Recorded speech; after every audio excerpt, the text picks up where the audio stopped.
지금 이 시간 우리 주님 말씀은 신약 성경 데살로니가 전서 5장 1절부터 11절까지 말씀입니다. 신약 성경 데살로니가 전서 5장 1절부터 11절까지입니다. 1절부터 11절까지 함께 같이 읽게요. 시작. 형제들아, 때와 시기의 가나에는 너에게 쓸 것이 없음은 주의 날이 밤에 도둑같이 이룰 줄을 너희 자신이 자세히 알기 때문이라. 그들이 평안하다 안전하다 할 그때에 임신한 여자에게 해산의 고통이 이른과 같이 멸망이 갑자기 그들에게 이르리니 결코 피하지 못하리라. 형제들아, 너희는 어두움에 있지 아니하매 그날이 도둑같이 너에게 임하지 못하리니 너희는 다 빛의 아들이요 낮의 아들이라. 우리가 밤이나 어둠에 속하지 아니하나니 그러므로 우리는 다른 이들과 같이 자지 말고 오직 깨어 정신을 차릴지라. 자는 자들은 밤에 자고 취하는 자들은 밤에 취하되 우리는 낮에 속하였으니 정신을 차리고 믿음과 사랑에 호신경을 붙이고 구원의 소망의 투구를 쓰자. 하나님이 우리를 세우심은 노하심에 이르게 하심이 아니요 오직 우리 주 예수 그리스도를 말미암아 구원을 받게 하심이라. 예수께서 우리를 위하여 죽으사 우리로 하여금 깨어 있든지 자든지 자기와 함께 살게 하려 하셨느니라. 그러므로 피차 권면하고 서로 덕을 세우기를 너희가 하는 것 같이 하라. 아멘. 오늘 설교는 예수님의 재림입니다. 우리 예수님의 재림 설교는 한국교회가 세워지고 1992년까지 수많은 목사님들이 가장 사랑했던 설교의 한 주제였습니다. 그런데 1992년 10월 28일에 한국교회에 너무나 큰 상처가 되었던 어떠한 사건이 생기게 됩니다. 혹시 사진 있습니까? 지금 우리 주님께서 1992년 10월 28일에 이 땅 가운데 재림하시고, 그리고 이것을 믿는 사람들은 휴고된다라고 외쳤던 사건이죠. 아주 유명했던 사건이죠. 이 사건 때문에 한국 교회뿐만 아니고 한국 사회 전체가 큰 충격 가운데 빠졌던 사건입니다. 그리고 그들이 이야기했던 1992년 10월 28일 밤 12시에 실제로 휴거가 일어나는지 안 일어나는지를 TV 생방송으로 전부 다 송출이 되었죠. 그 다음 장면 좀 부탁드릴까요? 실제 장면입니다. 이때 1992년 10월 28일 24시 밤 12시에 이 휴거 사건이 왜 중요했냐면, 이 한 번의 사건으로 인해서 한국 교회 안에는 예수님에 대한 재림 설교가 사라져 버렸습니다. 예수님의 재림에 대해 언급만 해도 혹시 이단이 아닌가, 혹시 지난번에 있었던 그 목사님의 후예가 아닌가 하고 오해가 있을 정도였기 때문입니다. 이때를 기점으로 심지어 지금까지 예수님의 재림에 대한 설교가 사실은 많지는 않습니다. 그런데 이 사건은 미국에도 똑같이 있었습니다. 안식교에서 1844년 10월 22일에 예수님이 이 땅 가운데 재림하신다는 시한부 종말이 똑같이 있었습니다. 이 사건 때문에 미국에서도 엄청난 피해를 입었죠. 그리고 그 이후로 미국에서도 예수님이 재림하시는 것에 대한 설교가 많이 사라져 버렸습니다. 그런데 그리스도인은 예수님의 재림에 대해서 반드시 알고 있어야 합니다. 그 이유는 성경에는 여러 예언들이 있거든요. 수많은 예언들이 있지만 그 모든 예언들은 전부 다 이미 성취되어졌습니다. 모든 예언들이 성취되어졌지만 그럼에도 유일하게 성취되지 않은 유일한 예언이 있는데 그 예언이 예수님의 재림이에요. 그래서 신약 성경 사도행전 1장 11절 말씀 같이 읽을게요. 시작. 어찌하여 서서 하늘을 쳐다보느냐, 너희 가운데서 하늘로 올려지신 이 예수는 하늘로 가심을 본 그대로 오시리라. 예수님의 재림은 아직 성취되지 않은 유일한 예언이고 성경 가장 마지막 예언이에요. 이 예언은 곧 우리에게 성취되어질 마지막 남은 예언입니다. 그런데 이 예수님의 재림을 인터넷으로 배우시면 안 돼요. 인터넷을 통해서 예수님의 재림을 만약에 배우게 되면 위험할 수가 있습니다. 그 이유는 세계적으로 이단들이 이미 인터넷 가운데 예수님의 재림에 대해서 거의 대부분을 점령해 버렸더라고요. 그래서 제가 인터넷에 예수 재림을 한번 이렇게 인터넷 쳐봤거든요. 치니까 바로 첫 번째 화면이 화산 폭발하는 장면이 나옵니다. 지구가 이제 2분의 1 정도가 부서져 있고 파괴되어져 있고 수많은 지진과 기근과 천둥 번개로 무섭게 그렇게 소개가 되어져 있습니다. 그러나 실제 예수님의 재림은 실제로 전혀 그렇지 않습니다.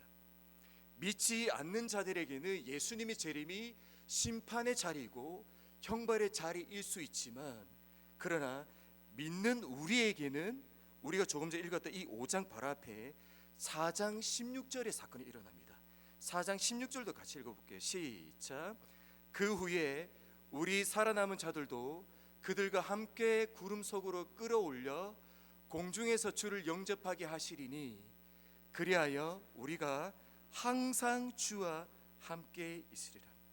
예수님의 재림은 성경 마지막 예언이 우리에게 성취되어지는 날인데, 그래서 우리의 구원이 언제 완성이 되어지는지 혹시 아세요? 예수님이 재림하실 때입니다. 우리의 믿음, 연약하고 부족하고 아직까지 너무나 부족함이 많은 우리의 이 믿음이 언제 온전케 되어지는지 아세요? 예수님이 재림하시는 날입니다.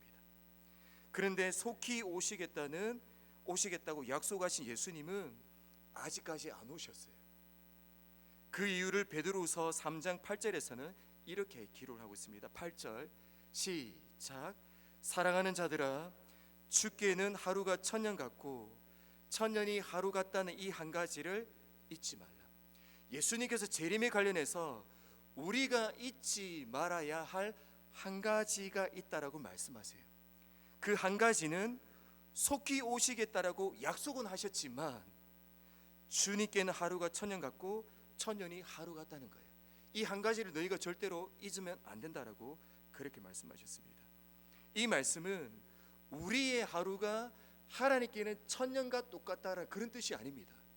이 땅의 24시간은 하나님께 마치 천년과 같다 이런 의미가 아니라 하나님의 시간과 인간의 시간은 전혀 다르다는 의미인 것이죠. 쉬운 예로 아주 오래전에 비행기도 없던 그 시절에 어느 부유한 집의 아들이 유학을 떠나게 된 거예요. 일본으로. 그래서 보통 이제 일본 유학을 가게 되면 5년에서 10년 정도 시간이 걸린대요. 그러니까 온 식구가 우는 거예요. 이제 헤어지면 언제 볼 수 있나 하고 막 식구들 같이 우는 것이죠. 그 우는 가족을 보고 이 아들이 속히 올 테니까 울지 마세요 이렇게 이야기했어요. 그런데 그 말을 듣던 그 집의 하루살이가 우리 주인님 속히 오신다라고 말씀하셨으니까 그러면 이제부터 나의 온 생애를 다해서 우리 주인님 오실 때까지 기다려야 되겠다 이렇게 생각을 한 거예요. 이렇게 일평생을 다해서 하루살이가 그 주인님 오시기를 기다렸어요. 그런데 아무리 기다려도 그 주인님이 오시지 않는 거예요. 그래도 분명히 속히 오신다라고 말씀하셨기 때문에 이 믿음을 가지고 이 하루살이가 죽기 전에 아들을 불렀어요. 그리고 이 아들에게 아들아, 우리 주인님 속히 오신다고 말씀하셨는데 아직 안 오셨다. 그러나 오신다고 약속하셨으니까 너라도 이 주인님 오실 날을 기다려라. 그래서 이제부터 이 아들이 온 생애를 다해서 그 주인님 오시기를 기다렸어요. 그런데 이 아들이 온 생애를 다해서 그 주인님 오시기를 기다렸어요. 근데 주인님이 아직까지 안 오시는 거예요. 안 오시니까 이 아들이 죽기 직전에 아들을 또 불렀어요. 아들아, 우리 주인님 곧 오시겠다 약속하셨다. 아빠가 살아야 될 동안 안 오셨으니까 너라도 기다려라. 근데 이 아들이 기다리다 또 죽었습니다. 혹시 며칠 지났죠? 3일 지났습니다. 어떤 뜻이죠? 하루살이와 인간의 시간 또한 이렇게 다르다면 어찌 창조주 하나님의 시간과 피조물의 시간이 똑같을 수 있겠느냐, 이 말씀을 하고 있는 것입니다. 그런데 오늘 1절과 2절에 보시면 1절과 2절 형제들아 때와 시기에 관하여는 너에게 쓸 것이 없으면, 그래서 사도 바울은 예수님이 언제 오시는지 그때와 시기는 쓸 것이 없대요. 마치 인간과 하루살이의 시간이 다르듯이 하나님의 시간과 인간의 시간이 다르기 때문에 예수님이 이 땅에 오실 그 때와 시기에 대해서는 어떤 말도 할 수가 없대요. 그리고 2절에 주의 날이 밤에 도둑같이 이룰 줄을 너희 자신이 자세히 알기 때문이라. 지금 참고로 오늘 이 교회 있잖아요, 데살로니가 교회는 사도 바울이 3주만 설교했거든요. 3주 동안 가장 중요한 설교를 했을 텐데 그 설교 주제가 무엇이었냐면 예수님이 재림이에요. 3주 설교 듣고 이제가 세워진 이 교회가 무엇을 알고 있냐면 2절에 보시면 예수님이 이 땅에 오실 그때와 그 시기는 아무도 모른다는 것을 알고 있대요. 심지어 예수님도 그때와 그 시기는 모른다라고 이미 말씀하셨잖아요. 그러면 여기서 질문이에요. 하나님은 재림의 때를 왜 아무도 모르게 하셨을까요? 우리 하나님께서 아브라함에게 찾아오셔서 어찌 나의 하려고 하는 것을 나의 친구 아브라함에게 숨기겠느냐라고 말씀하셨거든요. 숨기지 않겠다라고 말씀하신 그 하나님께서 왜 예수님이 오시는 그때와 그 시기는 아무도 모르게 하셨을까요? 6절 때문입니다. 6절 같이 읽을게요. 시작. 그러므로 우리는 다른 이들과 같이 자지 말고 오직 깨어 정신을 차릴지라. 어떤 뜻이죠? 항상 깨어 있게 하기 위함입니다. 그래서 마라나타 신앙의 첫 번째 믿음, 이제 곧 이 땅에 오실 예수 그리스도 그분을 진짜 믿는다면 그 사람들이 가져야 할 첫 번째 신앙은 깨어 있는 믿음입니다. 깨어 있는 믿음. 제가 이전에 고등학교 3학년 때 친구 중에 장지호라는 친구가 있었습니다. 인터넷 치면 이 친구가 나옵니다. 항상 전교 1등 했던 친구였거든요. 서울대 법대를 들어가고 4년 동안 풀 장학생으로 그렇게 입학을 했습니다. 그런데 이 친구에게 시험 날짜를 물어보잖아요. 그럼 이 친구는 언제 시험 치는지를 모릅니다. 그 이유가 뭘까요? 항상 준비가 되어져 있는 것이죠. 그러면 시험 날짜를 알고 싶을 때 누구에게 물어보면 될까요? 공부를 못하는 친구한테 물어보면 됩니다. 그 이유가 뭐죠? 공부 못하는 친구는 평상시에 놀거든요. 그래서 시험 날짜를 알고 있어야 됩니다. 시험 치기 직전에 내가 공부해야 되니까. 신앙생활도 똑같습니다. 열심히 믿는 사람은 예수님이 언제 재림하시는지 아무런 관심이 없어요. 사실 매일 예수님을 사랑하고 그분과 교제하는 것으로 매일이 재림이에요, 그냥. 그런데 신앙생활 열심히 하지 않는 사람은 이 날짜를 알고 싶어요. 왜요? 예수님 오시기 직전에 집중 코스로 금식 기도하고 철학 기도해서 죽기 직전에 천국 가야 된다고 그렇게 생각을 하기 때문입니다. 왜 하나님께서 재림의 때를 그 누구에게도 알려주시 아니하셨냐면 하나님은 우리가 항상 깨어 있기를 원하시기 때문입니다. 이 뜻은 우리가 항상 깨어 있을 때에만 그 하나님을 만날 수 있다는 뜻입니다. 이 뜻은 우리가 깨어 있지 않으면 예수님이 친히 이 땅에 임재하시고 재림하신다 하실지라도 우리는 그분을 결탄코 만날 수 없다라는 뜻입니다. 그러면 깨어 있다는 것은 무엇을 의미하는 것일까요? 깨어 있어라고 말씀하셨는데 그러면 지금 내가 깨어 있는 것인지 안 깨어 있는 것인지 어떻게 알 수 있죠? 10절입니다. 10절 같이 읽을게요. 시작. 예수께서 우리를 위하여 죽으사 우리로 하여금 깨어 있든지 자든지 자기와 함께 살게 하려 하시니라. 깨어 있다는 말은 예수님과 함께 사는 거예요. 죽고 나서 천국에서 함께 하나님과 사는 것이 아니라 이 땅에서 그 예수님과 이미 함께 사는 것입니다. 그래서 마라나타 신앙의 두 번째 믿음은 거하는 믿음입니다. 거하는 믿음.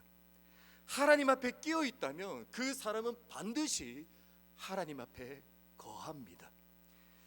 오늘 내가 하나님을 만나지 않는데 그날 가운데 우리 주님이 임재하시고 재림하시는 그날 가운데 내가 그분을 만날 수 있을까요? 아니요. 내가 오늘 믿지 않는데 그날 가운데 내 영혼이 구원을 얻을 수 있을까요? 아니요. 전혀 그렇지 않습니다. 그래서 속히 오시겠다 말씀하신 하나님께서 왜 오늘까지 오시지 않는가, 그 이유를 신약성경 베드로후서 3장 9절에서 이렇게 설명합니다. 이 말씀 잘 좀 기억하셨으면 좋겠어요. 3장 9절을 보시면 주의 약속은 어떤 이들이 더디다고 생각하는 것 같이 더딘 것이 아니다. 오직 주님께서는 너희를 대하여 오래 참으사 아무도 멸망하지 아니하고 다 회개하기에 이르기를 원하시기 때문이다. 이렇게 말씀하셨습니다. 왜 예수님께서 속히 오신다 하시고 아직까지 오시지 않는 그 이유는 나 때문입니다. 우리 때문이에요. 너희를 대하여 오래 삼으사, 여기서 너희는 믿는 자입니다. 믿지 않는 자에게 지금 이 말씀을 하시는 것이 아니라 예수를 믿는다라고 말을 하고 주일마다 교회 오는 그들에게 오늘 이 말씀을 하고 있는 것입니다. 우리가 잘 알고 있는 전도용 성경 구절 중에 요한계시록 3장 20절이 있습니다. 이 3장 20절에 가지고 그림이 있는데 그림 좀 부탁드릴게요. 이 그림 잘 아시죠? 이 그림과 함께 같이 밑에 쓰여져 있는 성경 구절이 볼지어다 내가 문 밖에 서서 두드리노니 누구든지 내 음성을 듣고 문을 열면 함께 같이 먹고 마시겠다, 이 말씀을 하셨어요. 모든 전도지에 이 말씀이 반드시 들어가고 이 그림도 같이 들어가 있습니다. 아가서에 보면 이와 똑같은 성경 구절이 있거든요. 아가서 5장 2절 같이 읽어볼게요. 시작. 문을 두드려 이르기를 나의 누이 나의 사랑 나의 비둘기 나의 완전한 자야, 문을 열어다오. 내 머리에는 이슬이 내 머리털에는 밤 이슬이 가득하였다. 예수님이 지금 문을 두드려요.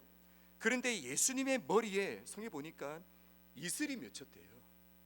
심지어 이어서 보니까 밤 이슬이 가득히 쌓였대요. 어떤 뜻이죠?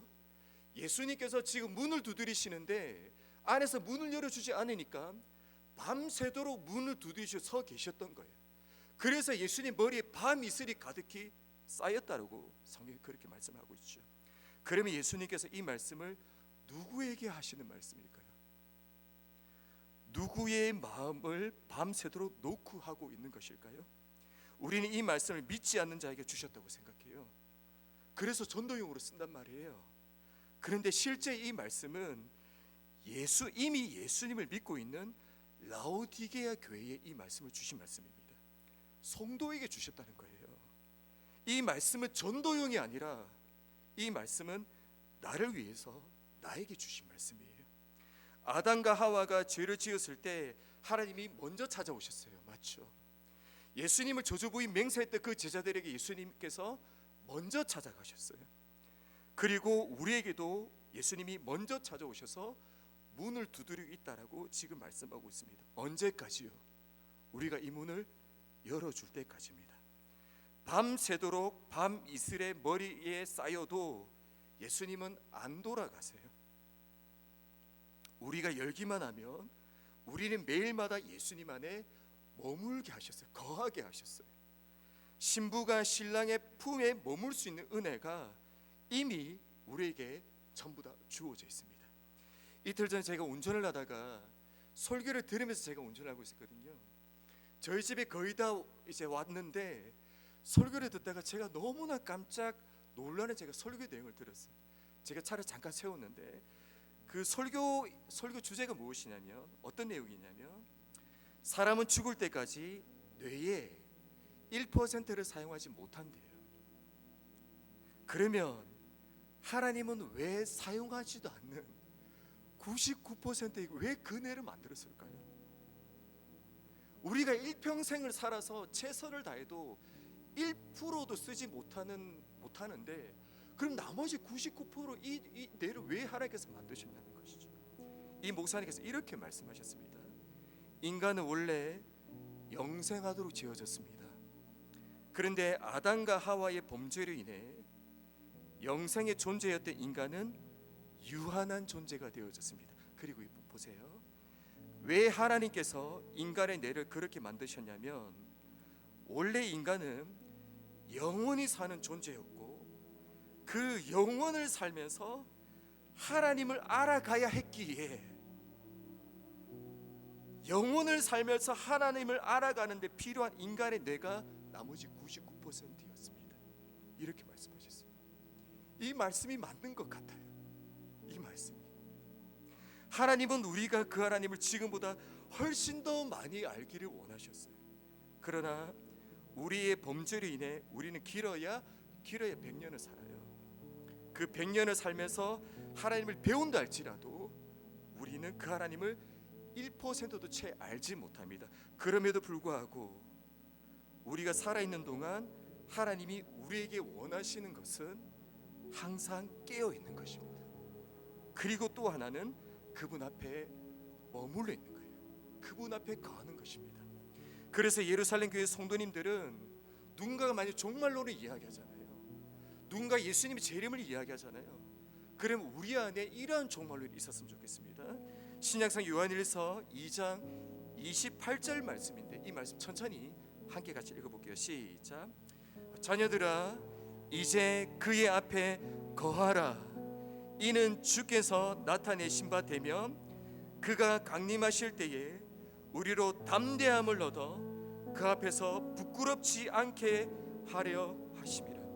누가 재림하시는 예수 그리스도 앞에 담대할 수 있는가? 온 인류를 심판하고 형벌이 예정되어져 있는 그 심판, 그 마지막 날에 예수님께서 이 땅 가운데 오실 때에 누가 그 중심 안에 담대함을 소유할 수 있는가? 그의 앞에 거하는 자입니다. 자녀들아 이제 그의 앞에 거라. 예수 그리스도 앞에 머물러 있는 자입니다. 그래서 말씀과 기도로 항상 깨어있는 믿음. 두 번째는 예수 그리스도 앞에 항상 거하는 믿음 삶. 이 믿음이 예수 그리스도의 재림을 맞이하는 사람들의 그 안에 필요한 믿음인 것입니다. 우리 주님 곧 오십니다. 우리가 그때와 그 시기는 알 수 없다 하지만 지금 신학자들이 하고 있는 이야기는 빠르면 2040년, 2050년 어차피 그 이후 세대가 될 수도 있습니다. 그때와 시기는 알 수 없지만 우리는 내일 예수님이 재림하신다 할지라도 오늘 읽었던 이 말씀, 내일 예수님을 만난다 할지라도 그분 앞에 가고 그분 앞에 부끄럽지 않는 몸부림치는 이 믿음, 이 영성을 가지고 이번 한 주도 믿음으로 승리하시기를 예수님의 이름으로 축복합니다.